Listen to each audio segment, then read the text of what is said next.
Oke, bismillah. Assalamualaikum warahmatullahi wabarakatuh. Perkenalkan, nama saya Ana Maisaroh, NPM 2054014464220. Di sini saya akan sedikit menjelaskan mengenai uji korelasi Ring-Spearman dengan SPSS.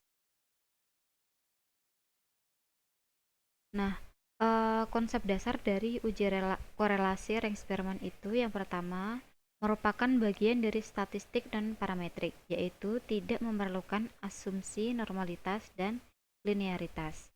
Kemudian yang kedua, bertujuan untuk mengetahui hubungan antar variabel. Yang ketiga, arah hubungan antar variabel dapat bersifat positif atau negatif. Kemudian yang keempat, data penelitian berbentuk peringkat sehingga disebut korelasi Ring-Spearman. Rank yaitu peringkat, tingkatan. Kemudian yang kelima, data yang digunakan harus berskala ordinal. Kemudian, tidak ada istilah variabel bebas maupun variabel terikat. Kemudian, adapun penafsiran analisis korelasi. Nah, penafsiran analisis korelasi ini dibagi menjadi tiga. Yang pertama, melihat signifikansi hubungan. Kemudian yang kedua, dilihat dari kekuatan hubungan. Kemudian yang ketiga, melihat dari arah hubungan. Kemudian, dasar pengambilan keputusan ini dilihat dari dua hal. Yang pertama, jika nilai signifikansi kurang dari 0,05, maka disebut berkorelasi atau berhubungan.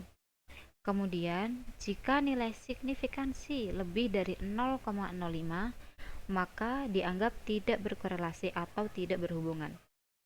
Kemudian, pedoman kekuatan hubungan ini atau correlation coefficient ini ada beberapa angka yang menjadi pedoman. Yang pertama, 0,00 sampai 0,25 dianggap sebagai korelasi yang sangat lemah.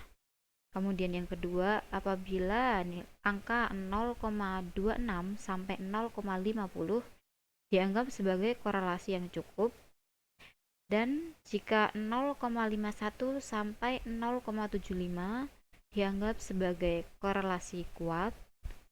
Jika 0,76 sampai 0,99 dianggap sebagai korelasi yang sangat kuat. Dan jika angka menunjukkan 1,00 dianggap korelasi sempurna. Kemudian kriteria arah hubungan ini, yang pertama adalah arah korelasi dilihat pada angka correlation coefficient. Kemudian yang kedua, besarnya nilai correlation coefficient antara positif 1 sampai dengan negatif 1.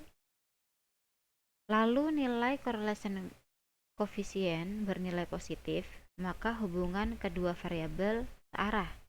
Namun, jika nilai correlation coefficient ini bernilai negatif, maka hubungan kedua variabel tidak searah. Nah, di sini sudah ada kasus. Yang pertama ini pada name di variable view, pada name kita masukkan KP yaitu kualitas produk. Kemudian yang kedua adalah KK yaitu kepuasan konsumen. Pada bilangan desimal ini bisa kita arahkan ke 0 seperti ini. Kemudian kita masuk ke data view. Nah, di sini sudah ada angka-angka yang sudah di-input. Kemudian langsung saja kita ke analyze. Klik analyze, kemudian cari correlate, lalu klik bivariate. Nah, lalu muncul dua tabel seperti berikut. Nah, tabel yang berada di kiri ini kita pindahkan ke kanan dengan menggunakan panah yang berada di antara kedua tabel. Kita pindahkan, lalu klik kembali dan dipindahkan. Nah, kemudian pada correlation coefficient ini kita klik Spearman karena kita akan melakukan uji analisis Ring-Spearman. Lalu pada test of significance ini kita klik detail, lalu kita centang pada flag significant correlation. Lalu kita klik OK. dan kita tunggu hasil output yang telah kita masukkan datanya tadi.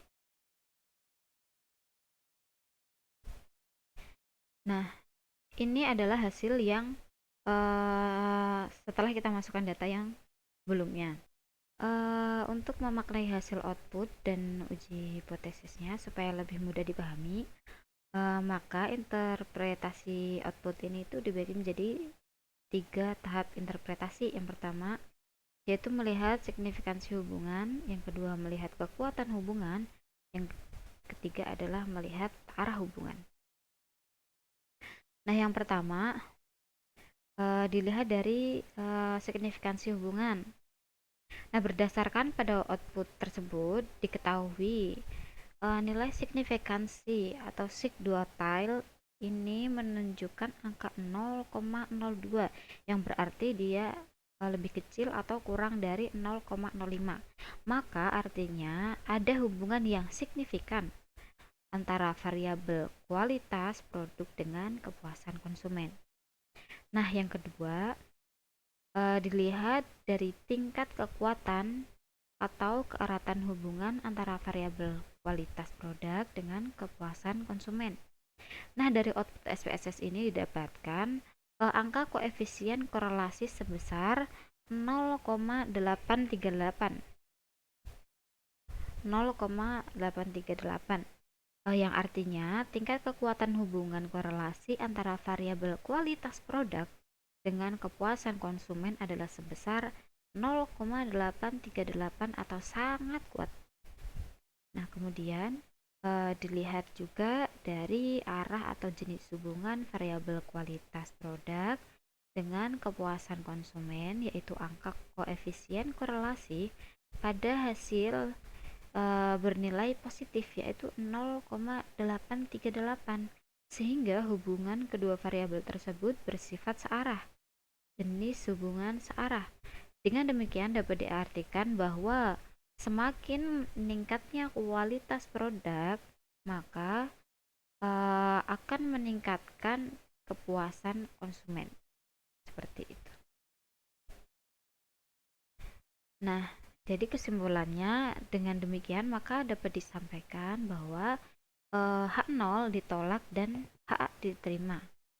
Artinya, ada hubungan signifikan yang sangat kuat dan searah antara kualitas produk dengan kepuasan konsumen pada suatu toko tersebut. Seperti itu. Mungkin hanya itu yang bisa saya sampaikan. Kurang lebihnya mohon maaf. Wabillahi taufiq wal hidayah. Assalamualaikum warahmatullahi wabarakatuh.